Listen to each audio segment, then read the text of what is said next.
who didn't in the whole world know about Anne Frank and her story? So I wanted to start by asking you, what was your very first introduction to Anne Frank and her family? Well, obviously, the first moment I knew about Anne Frank that I can't recall, because you just know about her, don't you? Everybody just knows about her. You can't.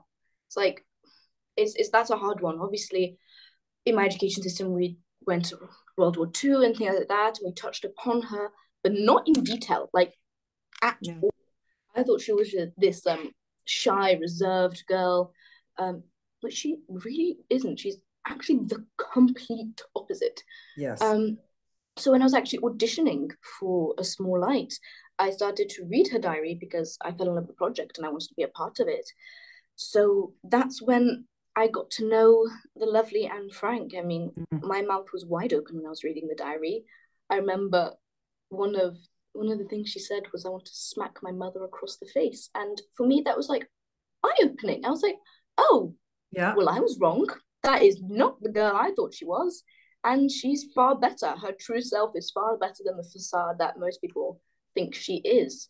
And that's what I really fell in love with. It was just, I kept audio booking her diary and reading it. I also got my mum to read it to me. So I had three different ways of processing what was going on and three Wow. different ways of getting into her mindset. Yeah.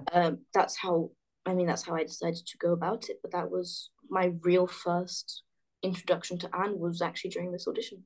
Right. And well said, because you're right. A lot of people just hear the story about the Holocaust and they, and this family and what happened and everything.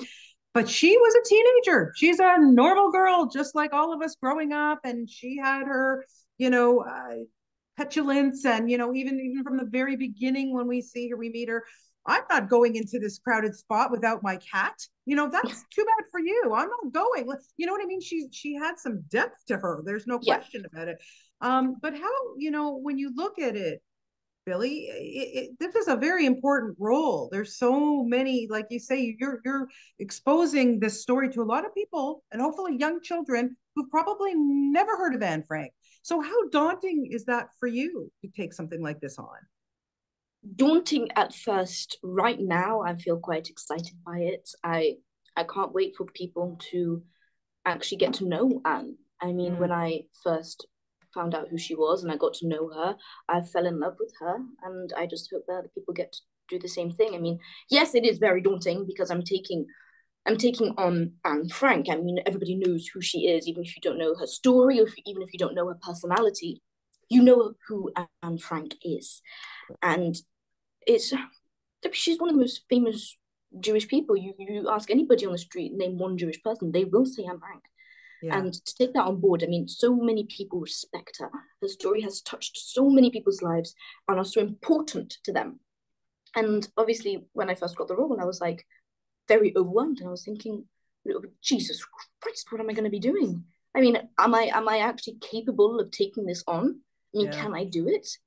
And seriously, after finding out what she went through and reading her diary during the audition process, I was like, you know what? I'm playing her and she went through this, so I've just got to live through her and I'll Oh, get through yeah. it if I'm living through her. Yeah. And Yeah. genuinely, that is how I got through it. It would all the overwhelmingness was just seriously thinking about what she went through, and that if I'm playing her, I'm able to do it too. And the team on A Small Light are, I'm sorry, incredible. They are amazing people. They helped me throughout everything. They took off so much pressure off my shoulders. Mm. Um, because I had meetings with them, and the writing on A Small Light, I mean, Oh, thank it's amazing. thank God it was good, because Yeah. that Yeah. made the job so much easier. And also my research that I did for her and the writing went hand in hand because they showed her true personality and the true Anne.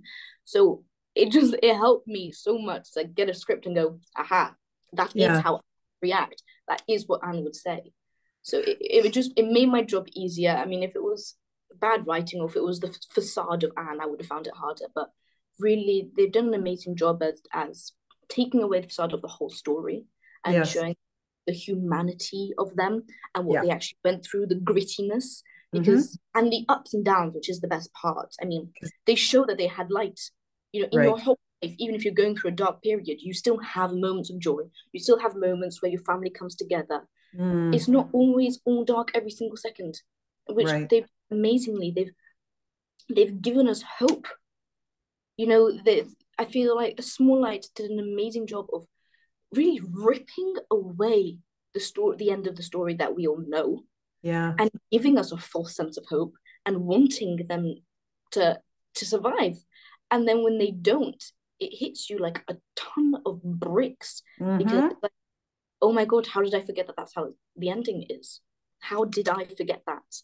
And they've done an incredible job of doing that, and that's a hard job. I mean, even 100%. during the filming process, you know, they said to a couple of people like, "Don't play the ending," you know, but they only had to say that a couple Of times course. because genuinely, when we were on set, we forgot how it ended. Wow. It's you Wow. played it as if it was the day. It They've just done an amazing job, and I'm so thankful to be a part of it, and I'm so Yeah. thankful that they've given Anne life, and that people now will get to finally meet her and fall in Yeah. love with her and Oh, 100%. understand the family dynamic, because it wasn't a perfect family. It was, No. and no Yeah. family is perfect. And I feel Exactly. they've just done an incredible job with it. I mean, they've Yeah. worked, No, they've put I their agree. blood I, into it. They really yeah, have. I completely agree. I thought it was brilliant. Like I honestly, it was so, so well done. I have to ask you, Billy, when people go to Amsterdam, one of the first places that they do go is Anne Frank's house. It's the thing to do. It's so busy that people can't even get in. Yeah. Was that one of your first things that you go there to get a sense of what this family had to go through and how cramped and what it was really like for them? So you have to book tickets like 6 to 8 weeks in advance. So I Yeah. never really got the chance to fly to Amsterdam and then go to see it before filming. Okay. Um, but in so within filming we had 3 blocks, and in block one we got to film in Amsterdam, and in that we got to have a 2 hour private tour of the annex before it opened, before anybody else was in there, and we were there, which was really eye opening because it was in the early stages of filming that we got to Mm, see it. It was just, oh my god, yeah. it's incredible. Our set that was in Prague was actually built to scale Wow. ish, so it Yeah. was the replica of like the stairs and everything of the annex, all of it. And I thought it might have been a lot bigger than the annex because, well, it was filming. I think it was about like this much bigger because obviously we have Mm. to fit in camera, crew, Right, all of of that. course. And Yeah. once they're in, it's the same scale as the annex. But we went in and everything was the same as how we built it, and it was just odd. It was like, Mm. oh my god, I feel like I'm on my set. This was actually how they lived. You know, they lived in such a small, cramped area. Yeah. And I remember we were in, I think it was Otto's office, and somebody was preparing for people to come in, and they were upstairs and they took like a couple steps. They just walked into the room and we heard everything of the couple steps, and it was Of one person. course. Yeah. And for me, I was like, whoa, Yeah. you know, they had to be quiet, but they had to be quiet and still, like they genuinely could not move or go on their tiptoes because you could hear it all. Those were like creaky floorboards. Yeah. And for me, that was so eye opening. I was like, ah, their Mm. life was now 10 times harder than I thought.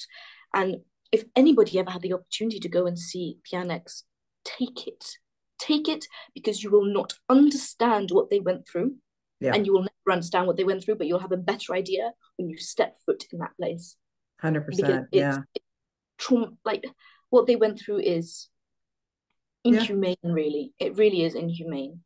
Yeah. And that experience then coming back on set, I was like, I felt their presence a lot more because I stepped foot into where Anne was sleeping with Dr. Pfeffer in the room, and I genuinely, you take a moment and you go, they were here. Mm-hmm. So I felt their presence and their emotion in the walls. I mean, you just feel so enclosed by it. It was just, I've got no words for it, but it was No. amazing to go there and then to come back onto set with a different mindset completely, from being there and being able to properly feel what they went through in Mm. a very small scale. Yeah.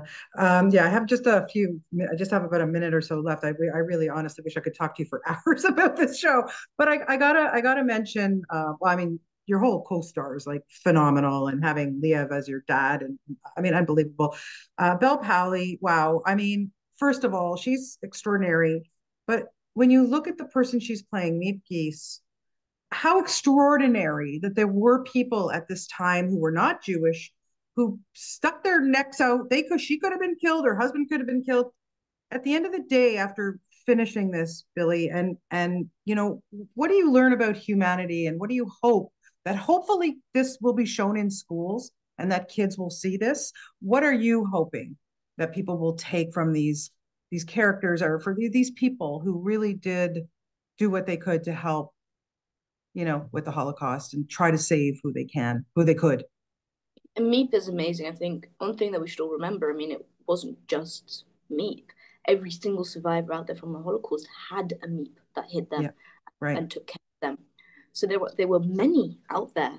And it's just, if this 23-year-old can do it, you can put your mind to anything. You just got to fight for it. And you've got to take your goal and do it to 100% no matter what.